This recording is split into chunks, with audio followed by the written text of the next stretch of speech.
எல்லாருக்கும் வணக்கம். மீண்டும் மெய்ப்பொருள் காண்க தளத்திற்கு எல்லாரையும் நான் வரவேற்கிறேங்க. இன்னைக்கு ஃபர்ஸ்ட் டெவலப்மெண்ட்ஸ் அப்டேட்ஸை பார்ப்போங்க. S&P குளோபல் என்ன சொல்றாங்க? இந்தியாவுடைய ஜிடிபி growth ஃபினான்ஷியல் இயர் 26 பொறுத்த வரைக்கும் 6.5% க்ரோ ஆயிருக்கும் நம்மளோட எக்கனாமி அப்படின்னு சொல்றாங்க. தென் ஃபினான்ஷியல் இயர் 27க்கான ஃபோர்காஸ்டையும் கொடுத்துருக்காங்க. 6.2%ல நம்மளுடைய எக்கனாமி எக்ஸ்பேண்ட் ஆகும் அப்படின்னு சொல்லியிருக்காங்க.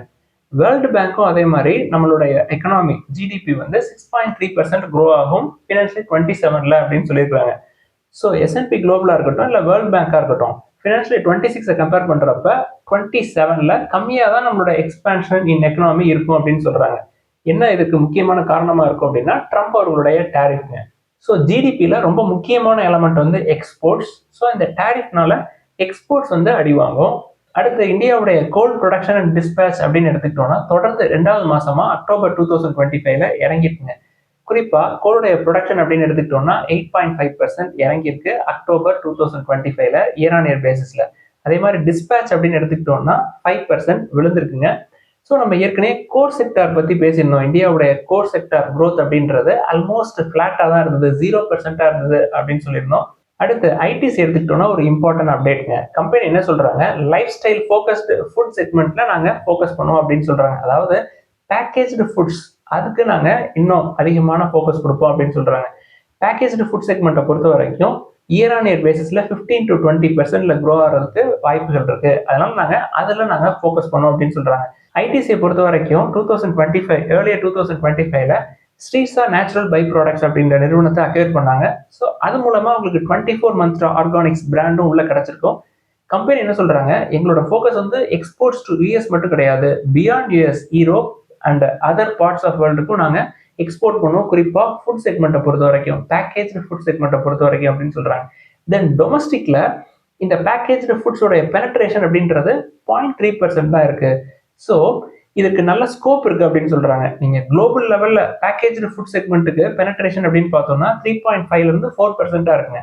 ஸோ குளோபல் நம்பர்ஸை கம்பேர் பண்றப்ப டொமஸ்டிக்ல இன்னும் growthக்கு நல்ல ஆப்பர்ச்சுனிட்டி இருக்கு அப்படின்னு ஃபீல் பண்றாங்க ஐடிசி. அடுத்த சாரதா கிராப் கெமிக்கல் எடுத்துக்கிட்டோம்னா கம்பெனியோட மேலிடம் என்ன சொல்றாங்க, நாங்க என்ன எக்ஸ்பெக்ட் பண்ணமோ அதை விட ஸ்ட்ராங்கராகவே H1 ஃபினான்ஷியல் இயர் 26ல நாங்க க்ரோ ஆயிருக்கோம் அப்படின்னு சொல்றாங்க. அதாவது அவங்களுடைய ரெவன்யூ growth H1 பொறுத்த வரைக்கும் 23% க்ரோ ஆயிருந்தாங்க இயர் ஆன் இயர் பேசிஸ்ல. Q2 ஃபினான்ஷியல் இயர் 26 எடுத்துக்கிட்டோம்னாலும் வால்யூம் 35% க்ரோ ஆயிருக்குங்க இயர் ஆன் இயர் பேசிஸ்ல. கம்பெனி வந்து ஃபினான்ஷியல் இயர் 26க்கு கேபெக்ஸ் வந்து ஒரு 500 crores எடுத்திருந்தாங்க. ஸோ நாங்க எடுத்த கேபெக்ஸ்ல ஒரு 250 crores H1 ஃபினான்ஷியல் இயர் 26ல ஸ்பெண்ட் பண்ணிட்டோம் அப்படின்னு கொடுத்துருக்காங்க தகவல். ஷார்டா கிராப் கெமிக்கலை பொறுத்த வரைக்கும் ஒரு 7,000 crore மார்க்கெட் கேப் கம்பெனிங்க, ஒரு small size company, debt free business. Then valuations அப்படின்னு பார்த்தோம்னா 15 times earnings இருக்கு. அடுத்து மாரிக்கோ நிறுவனம் எடுத்துக்கிட்டோம்னா கம்பெனி என்ன சொல்றாங்க, எங்களுடைய பிரீமியம் கேர் ப்ராடக்ட்ஸ்ல நாங்க ஃபோக்கஸ் அதிகமா பண்ணுவோம் அப்படின்னு சொல்றாங்க. அதாவது இந்தியன் பிசினஸ் ரெவன்யூ எடுத்துக்கிட்டோம்னா நெக்ஸ்ட் 3 இயர்ஸ்ல கம்பெனியோட ஓவரால் ரெவன்யூல பிரீமியம் கேர் ப்ராடக்ட்ஸ்ல இருந்து வரக்கூடிய ரெவன்யூ மட்டுமே எங்களுக்கு 25% வரைக்கும் கிடைக்கிறதுக்கு வாய்ப்பு இருக்கு அப்படின்னு சொல்றாங்க. அது போக டிஜிட்டல் பிராண்ட்ஸ் எடுத்துக்கிட்டோம்னா மேரிகோவுக்கு கீழே Beardo, True Elements, Just Herbs, then Plix போன்ற நிறுவனங்கள் இருக்குங்க. டிஜிட்டல் பிராண்டு கீழே பர்சனல் கேர்ல இருந்து ஃபுட் வரைக்கும் எல்லாத்துக்குமே நல்ல growth மொமெண்டம் இருக்கு. அதாவது எங்களுடைய ஆனுவல் ரெக்கரிங் ரெவன்யூ அப்படின்றது டிஜிட்டல் பிராண்டோடைய ஆனுவல் ரெக்கரிங் ரெவன்யூ அப்படின்றது 1000 crores கிராஸ் பண்ணிருச்சு அப்படின்னு சொல்லியிருக்காங்க. அடுத்து அதானி கிரீன் எனர்ஜிஸ் எடுத்துக்கிட்டோம்னா பிரெஞ்சு நாட்டு நிறுவனமான டோட்டல் எனர்ஜிஸ் வந்து 2021ல ஒரு 19.73% ஸ்டேக் எடுத்திருக்காங்க அதானி கிரீன் எனர்ஜில. இதுக்காக டோட்டல் எனர்ஜிஸ் வந்து ஒரு $2.5 பில்லியன் இன்வெஸ்ட் பண்ண மாதிரி தெரியுதுங்க ஒரு 5-6 வருஷத்துக்கு முன்னாடி. இப்ப அதனுடைய மதிப்பு அப்படின்னு எடுத்துக்கிட்டோம்னா ஒரு $8 பில்லியன் இருக்கும் அப்படின்னு சொல்றாங்க. பிரெஞ்சு நாட்டு நிறுவனமான டோட்டல் எனர்ஜிஸ் இப்ப அதானி கிரீன் எனர்ஜில ஒரு 6% ஸ்டேக்கை வெளில எடுக்கலாமா விற்கலாமா அப்படின்னு பிளான் பண்ணிட்டு இருக்காங்க.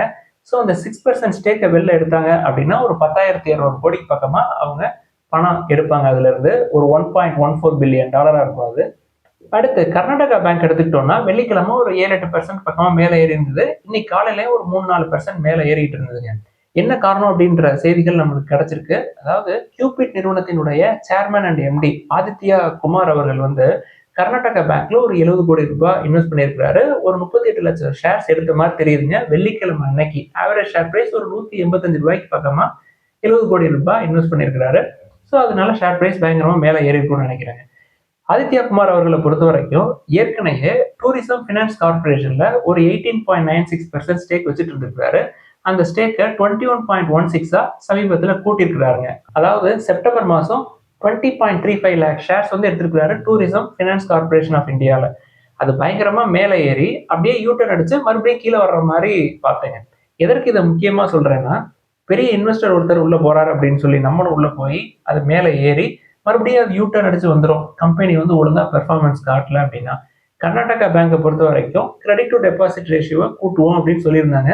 ஸோ அதுக்கு இன்னும் நாள் எடுக்குங்க. மார்ச் 2027 தான் பேங்கே டார்கெட் செட் பண்ணியிருக்காங்க. ஸோ அவசரப்பட வேணாம். யாராவது ஒருத்தர் உள்ள போனாரு அப்படின்றதுக்காக அடிச்சு பிடிச்சி நம்ம உள்ள போனோம் அப்படின்ற அவசியம் கிடையாதுங்க. பொறுமையா இருப்போம். வேல்யூவேஷன் இப்பயுமே நல்லா இருக்கு. இதுல டூரிசம் அண்ட் ஃபினான்ஸ் கார்பரேஷனுடைய குறிப்பா நம்ம டூரிசம் அண்ட் ஃபினான்ஸ் கார்பரேஷனுடைய வேல்யூவேஷன்ஸ் எடுத்து பார்த்தோம்னா 25 டைம்ஸ் ஏர்னிங்ஸ் இருக்கு. பிரைஸ் டு புக் 2 டைம்ஸோட அதிகமா இருக்குங்க. அது காஸ்ட்லியான பிசினஸ் தான். அடுத்து மேன் இண்டஸ்ட்ரீஸ் தென் அரம்கோ ஏஷியா இந்தியா 2 பேரும் சேர்ந்து ஒரு எம்ஓயு சைன் பண்ணியிருக்காங்க. இந்த எம்ஓயோட வேலிடிட்டி வந்து 5 இயர்ஸ்ங்க. இந்த எம்ஓயு என்ன சொல்லுது அப்படின்னா, மேன் இண்டஸ்ட்ரீஸ் தென் அரம்கோ 2 பேரும் சேர்ந்து ஒரு ஸ்டீல் பைப் யூனிட் சவுதி அரேபியால செட்டப் பண்ணலாமா, அதுக்கான ஆப்பர்ச்சுனிட்டிஸை எக்ஸ்ப்ளோர் பண்றதுக்காக இந்த எம்ஓயு சைன் பண்ணிருக்கிற மாதிரி தெரியுதுங்க. அடுத்து டாடா மோட்டார்ஸ் பேசஞ்சர் வெஹிக்கிள் லிமிடெடுடைய எம்டி சிஇஓ சைலேஷ் அவர் என்ன சொல்றாங்க, டொமஸ்டிக் பிவி வால்யூம்ஸ் அப்படின்றது ஃபினான்ஷியல் 26 பொறுத்த வரைக்கும் 5% க்ரோ ஆகும் அப்படின்னு சொல்றாங்க. அது போக ரிமைனிங் 6 months H2 ஃபினான்ஷியல் 26 பொறுத்த வரைக்கும் டபுள் டிஜிட் க்ரோத்தை ஆன்டிசிபேட் பண்றோம் அப்படின்னு சொல்லியிருக்காரு. என்ன நம்பிக்கையில சொல்றாரு எனக்கு தெரியலங்க, வெயிட் பண்ணி தான் பார்க்கணும். அடுத்து நாட்கோ ஃபார்மா எடுத்துக்கிட்டோம்னா சமீபத்தில் அவங்களுடைய சென்னை பிளான்ட்ல யூஎஸ்எஃப்டிஏ இன்ஸ்பெக்ஷன் நடந்த மாதிரி தெரியுதுங்க. இப்போ அதுக்கான ரிப்போர்ட் வெளியாயிருக்கு. 7 அப்சர்வேஷன்ஸ் கொடுத்துருக்காங்க நாட்கோ ஃபார்மா சென்னை பிளான்ட்டுக்கு. அடுத்து ரிச் டேட் புவர் டேட் அப்படின்ற புத்தகத்தினுடைய ஆசிரியர் ராபர்ட் கியோஸ்கி அவர்கள் சமீபத்தில் ஒரு ட்வீட் போட்டிருக்கிறாங்க. அதாவது பிட்காயின்ல அவருடைய ப்ராஃபிட்ஸ் பத்தி ஒரு ட்வீட் போட்டிருக்கிறாரு. அதாவது இயர்ஸ் பேக் நான் $6,000 இருந்தப்ப என்ட்ரி கொடுத்தேன், இப்போ $90,000 வர்றப்ப நான் வந்து கொடுத்துருக்கேன். இதுல ஒரு பெரிய ப்ராஃபிட் கிடைச்சதை தூக்கி நான் 2 பிசினஸை எடுத்திருக்கேன் அப்படின்னு சொல்றாருங்க. ஃபர்ஸ்ட் இதுல நம்ம புரிஞ்சுக்க வேண்டியது, பிட்காயின் வேற, பிசினஸ் வேற. தென் கெட் ரிச் பிளான் அப்படின்னு எடுத்துக்கிட்டோம்னா எனக்கு ஒரு திட்டம் தனியா இருக்கும். என்னுடைய திட்டம் எனக்கு ஒர்க் அவுட் ஆயிருக்கு. ஆனா என்னுடைய திட்டம் வாரன் பஃபெட்டுக்கு தவறாவோ இல்லை சரியில்லாத மாதிரியோ தோணலாம். ட்ரம்ப் அவர்களுக்கு கெட் ரிச் பிளான் அப்படின்னா அது வித்தியாசமா இருக்கும். எல்லாத்துக்குமே கெட் ரிச் பிளான் அப்படின்றது ஒரே மாதிரி இருக்காது அப்படின்ற ஒரு செய்தியை கொடுத்துருக்காருங்க. இன் அடிஷன் டு தட் எந்த இடத்துல ஒரு பிட்காயின் விட்டு வெளில வந்திருக்கிறாரு அப்படின்றதையும் நம்ம பார்ப்போம். பிட்காயின் எடுத்துக்கிட்டோம்னா மேக்சிமம் $122,000 பக்கமா போச்சு. இப்ப $90,000 ராபர்ட் அவர்கள் வெளில வந்திருக்கிறாரு. அதை தாண்டி கீழே இறங்கி வந்திருக்கு. $83,000 உடைச்சது அப்படின்னா இன்னும் கீழே போறதுக்கான சான்ஸ் இருக்குமோ அப்படின்னு நினைச்சிட்டு கூட ராபர்ட் அவர்கள் பிட்காயினை கொடுத்துருக்கலாம். ஆனா இன்வெஸ்ட்மெண்ட்ஸை பொறுத்த வரைக்கும் வாரன் பஃபெட் அவர்கள் என்ன பண்ணுவாரு, கீழே இறங்கி வருது, லோயர் லெவலுக்கு மறுபடியும் அவர் வாங்கின விலைக்கே திருப்பி வருது அப்படின்னா மறுபடியும் பணத்தை தூக்கி உள்ள போட்டு பெர்சன்டேஜ் ஆஃப் ஸ்டேக், அதாவது ஓனர்ஷிப் இந்த கம்பெனி அப்படின்னு எடுத்துக்கிட்டோம்னா அதை எவ்வளவு கூட்டலாம் அப்படின்னு தான் பார்ப்பாரு. அதாவது ராபர்ட்டுக்கு பிளான் வேற, வாரன் பஃபெட்டுக்கு பிளான் டிஃப்ரெண்ட், ட்ரம்ப் அவர்களுக்கு டிஃப்ரெண்ட் பிளான் இருக்கும். அது மாதிரி நிறைய பேர் இருப்பீங்க. எல்லாருமே நம்ம வந்து ஒரு லிஸ்ட், இது வந்து வேல்யூவேஷன் எல்லாம் இருக்கு, இது வந்து காஸ்ட்லியா இருக்கு அப்படின்னு சொல்லலாம். வேல்யூவேஷன் ஹையர் வேல்யூவேஷன்ல வாங்குறவங்களுக்கு திட்டம் வேறையா இருக்கும். லோயர் வேல்யூவேஷன்ல கம்மியான வேல்யூவேஷன்ல ஷேர் பிரைஸ் பல ஆண்டுகள் அப்படியே பிளாட்டாவே இருக்கும், அவங்களுக்கு திட்டம் வேறையா இருக்கும். ராபர்ட் அவர்கள் சொன்ன மாதிரி கெட் ரிச் பிளான் அப்படின்னு எடுத்துக்கிட்டோம்னா ஒவ்வொருத்தருக்கும் ஒவ்வொரு திட்டத்தை நம்ம தாங்க ரெடி பண்ணணும். இன்னொருத்தவங்கள்ட்ட போய் எனக்கு ஒரு திட்டத்தை போட்டு கொடுங்க அப்படின்னு சொன்னோம்னா அந்த திட்டம் நமக்கு ஒர்க் அவுட் ஆகாதுங்க. ஸோ உங்களுக்கான திட்டத்தை நீங்க தான் போடணும். அடுத்து கோல்டு எடுத்துக்கிட்டோம்னா 22 கேரட் கோல்டு பெர் கிராம் இன்னைக்கு ஒரு $110 விலை இறங்கியிருக்குங்க. 11,520 இருக்கு. என்ன காரணம் அப்படின்னு பார்த்தோம்னா டாலர் வந்து ஸ்ட்ரென்தன் ஆயிருக்குங்க. 6 month ஹைல இருந்தது டாலர் ஃப்ரைடே அன்னைக்கு. தென் இன்னொரு முக்கியமான ரீசன் வந்து federal reserve rate cut. So US job டேட்டாவை பொறுத்து தான் ஃபெடரல் ரிசர்வ் ரேட் கட் பண்றது பண்ணாதது இருக்கும். ஸோ ஜாப் டேட்டா அப்படின்னு எடுத்துக்கிட்டோம்னா க்ரோத் வந்து ஃபாஸ்டர் ஃபேஸ்ல இருக்கு அப்படின்னு சொல்லியிருக்காங்க. ஸோ டிசம்பர்ல ஒரு பாஸ் இருக்கலாம் ரேட் கட்டுக்கு. ஸோ தங்கம் மேல குறையிறதுக்கு வாய்ப்புகள் இருக்கும் இன்னமும் கூட. அடுத்து இன்னைக்கு ஒரு சில கேள்விகளை மட்டும் பார்ப்போங்க. ஃபர்ஸ்ட் என்சிசி லிமிடெட் பத்தி கேட்டிருக்காங்க. வேல்யூவேஷன் நல்லா இருக்குங்க, நல்ல கம்பெனியும் கூட, கொஞ்சம் டெட் இருக்கு, அதை பத்தி கூட ஒரி பண்ண தேவையில்லை. 0.2 or 0.25 இருக்கு. அடுத்து விக்ரம் இன்ஜினியரிங் பத்தி கேட்டிருக்காங்க. கம்பெனி ஃபர்ஸ்ட் ப்ராஃபிட் பண்ணட்டுங்க, அதுக்கப்புறம் பார்ப்போம். அடுத்து ஜெனஸ் பவர் இன்ஃப்ரா அப்படின்ற நிறுவனத்தை பத்தி கேட்டிருக்காங்க. Debt to equity 0.73. Then promoters ஷேர்ஸை பிளஸ் பண்ணி வச்சிருக்காங்க. அது நம்மளுக்கு சரி வராது. உங்களுக்கு பவர் செக்டார் வேணும் அப்படின்னா டாடா பவரை பார்க்கலாம். தென் எலக்ட்ரிக்கல் எக்யூப்மெண்ட்ஸ் வேணும் அப்படின்னா கிராம்ப்டன் கிரீவ்ஸை பார்க்கலாம். அடுத்து சிமெண்ட் செக்டர்ல உங்களோட வியூ என்ன அப்படின்னு சொல்லி கேட்டிருக்கிறாங்க. எனக்கு அதுல பெருசா ஈடுபாடு கிடையாதுங்க. பட் ராம்கோ இண்டஸ்ட்ரீஸ் வந்து நல்ல வேல்யூவேஷன்ல இருந்தது. தென் ப்ரொமோட்டர்ஸ் நல்லா தெரியும். தென் ராம்கோ இண்டஸ்ட்ரீஸ் ஒரு ஹோல்டிங் கம்பெனி மாதிரி இருந்தது, அதனால அதை பார்த்தோம். கியூபிட் பத்தி கேட்டிருக்கிறாங்க. கியூபிட் வந்து காஸ்ட்லியான சைடுக்கு போயிடுச்சுங்க, நம்ம பஸ்ஸை விட்டுட்டோம். அடுத்து டென்கோ அப்படின்ற நிறுவனத்தை பத்தி எழுதியிருக்கிறாங்க. எனக்கு அந்த பிசினஸ் பத்தி கிளாரிட்டி கிடைக்கல. அது போக அது காஸ்ட்லியான பிசினஸா இருக்குங்க. நம்மளுக்கு என்ன பிசினஸ் அப்படின்னு தெரியலன்னா அந்த சைடு நான் போக மாட்டேன். அடுத்து WS இண்டஸ்ட்ரீஸ் அப்படின்ற நிறுவனத்தை பத்தி கேட்டிருக்கிறாங்க. கம்பெனி ஃபர்ஸ்ட் ப்ராஃபிட் பண்ணட்டும். தென் ஸ்மால் கேப் பிசினஸ், கடன் அதிகமா இருக்குங்க. டெட் டு ஈக்விட்டி 0.43 இருக்கு. நம்மளுக்கு அந்த பிசினஸ்லாம் சரி வராது. டாடா இன்வெஸ்ட்மெண்ட் கார்பரேஷன் பத்தி கேட்டிருக்கிறாங்க. நம்ம ஏற்கனவே அதை பத்தி டிஸ்கஸ் பண்ணியிருக்கோங்க. புக் வேல்யூ கீழே வரட்டும், அதுக்கப்புறம் பார்ப்போம். பிஇயும் அதிகமா இருக்கு. அடுத்து மியூச்சுவல் ஃபண்ட்ஸ், தென் எஸ்ஐபி, ETF, தென் ஈக்விட்டி, இதுல எது சார் உங்களோட ப்ரிஃபரன்ஸ் அப்படின்னு சொல்லி கேட்டிருக்கிறாரு. நான் பல தடவை சொல்லியிருக்கிறேங்க. ETF அப்படின்னு எடுத்துக்கிட்டோம்னா கோல்டுக்கு மட்டும்தான் நான் ETF பார்க்கறது. தென் மியூச்சுவல் ஃபண்டையோ எஸ்ஐபியோ நான் எப்பொழுதுமே பார்க்கறதே கிடையாது. தென் ஈக்விட்டி அப்படின்னு எடுத்துக்கிட்டோம்னா என்னைக்கு நல்ல வேல்யூவேஷன்ல வருதோ அன்னைக்கு நம்மள்ட்ட வாங்குற அளவுக்கு பொருளாதார நிலைமை இருந்தது அப்படின்னா அன்னைக்கு கன்சிடர் பண்ணுவேன். பொருளாதார நிலைமை அன்னைக்கு கொஞ்சம் கடினமா இருந்தது அப்படின்னா அதை விட்டுருவேன். அடுத்து டாடா கெமிக்கல்ஸ் பத்தி எழுதியிருக்கிறாங்க. டாடா கெமிக்கல்ஸ் புக் வேல்யூக்கு கீழே தாங்க இருக்கு. பிஇ அதிகம் தான். உங்களுக்கு பயமா இருக்கு, வேல்யூவேஷன் ரொம்ப ஜாஸ்தியா இருக்கு, இன்னும் கீழே போயிருமோ அப்படின்னு ஒரு அச்சுறுத்தல் இருக்கு அப்படின்னா அதை விட்டுறது நல்லது. கம்பெனியை பத்தி நல்லா தெரியாம, அந்த பிசினஸ் என்னன்னு புரியாம பயந்து பயந்து இன்வெஸ்ட் பண்ண வேண்டிய தேவை கிடையாது. உங்களுக்கு நல்ல தெரிஞ்ச பிசினஸை பார்க்கலாம். அடுத்து பெட்ரோநெட் எல்என்ஜி லாங் டேர்ம்க்கா இல்ல ஸ்விங் ட்ரேடிங்க்கா அப்படின்னு சொல்லி கேட்குறாங்க. நம்ம பெரும்பாலும் ட்ரேடிங்காக எதையுமே டிஸ்கஸ் பண்றதே இல்லைங்க.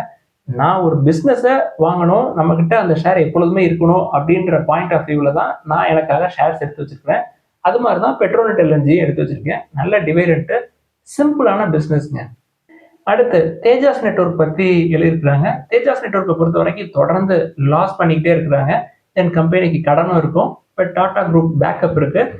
எப்போ டேர்ன் அரவுண்ட் ஆகும் அப்படின்றது தெரியாதுங்க நம்மளுக்கு. பிஸ்னஸ் காஸ்ட்லியான பிஸ்னஸ், அதாவது வேல்யூவேஷன் காஸ்ட்லி அப்படின்றது ஒரு பக்கெட்டுங்க. அவங்க பண்ணக்கூடிய பிஸ்னஸே காஸ்ட்லியான பிஸ்னஸ் தான்.